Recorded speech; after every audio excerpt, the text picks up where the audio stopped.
An important evening. How does it feel to be here?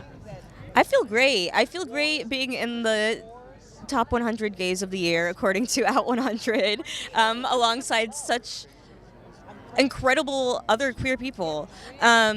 Saw lovely Nymphia Wind, stunning, a few minutes ago. Me and my queer friends were seated this past season of Drag Race. So just, I don't know, just seeing everyone out here just living their truth and feeling comfortable to do so, I think that's really cool. And of course, Wicked had such a big week this week. How did it feel seeing Wicked being nominated?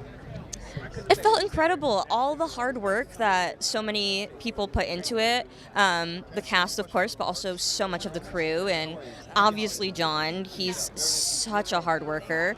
And it being recognized in that way, I think it's really exciting, and I'm really happy for everybody. And yourself, of course, as well. Yeah.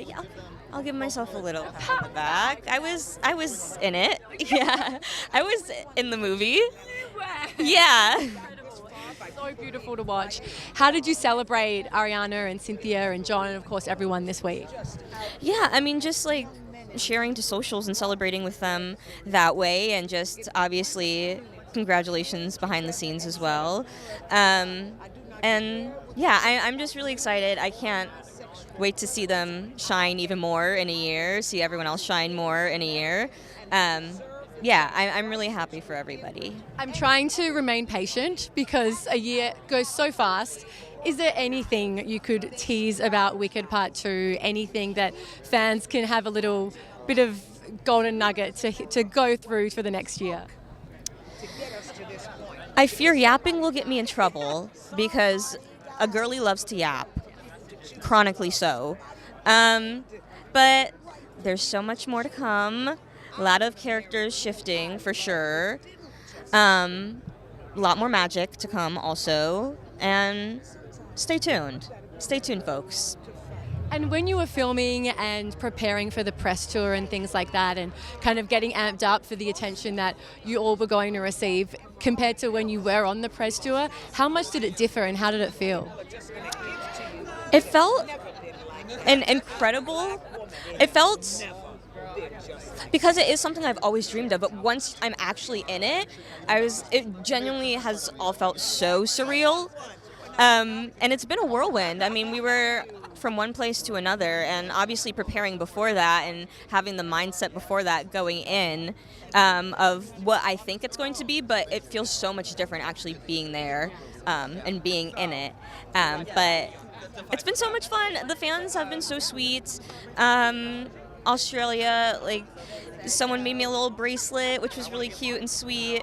I love a good handmade gift. It really comes from the heart. Like, just someone putting their time into anything like that, I love. So that was really sweet, and just all across the board, I think people have been really nice, and I really appreciate all the love, because something that I love so much and that everyone else has worked so hard on. And this week you you made a beautiful message. You called out some harmful comments. How did it feel after posting that and the words of support you received after that for that? Yeah, I mean, I came at that video with the intention of not just speaking necessarily for me, but also just letting people know that something they find funny in the moment can be harmful to not just me, but to a community of people, because it happens at least twice a month where I see a disabled mutual of mine or a disabled friend of mine who is outspoken online, and I see them get harassed for just calling out ableism or speaking about accessibility in the most gross ways. And so it was, what prompted me to make that is way beyond just myself, but for my community as well. Because again, I've seen it happen way too often, and I think people need to, one, take a step back outside of the small moment of a joke that they think may be funny, and listen to how it could affect people, and listen to the people that are saying, like, hey, this isn't cool. Because I understand nobody likes to feel scolded, but I think sometimes, and most of the time, progress within marginalized communities doesn't come within comfort. I think it's always going to be uncomfortable. And it's okay to live and to learn, and making a joke and it not being necessarily appropriate, recognizing that it wasn't appropriate, and then moving on from that and recognizing that mistake, I think is important. And hopefully, even just for one person, hopefully I reach somebody, you know?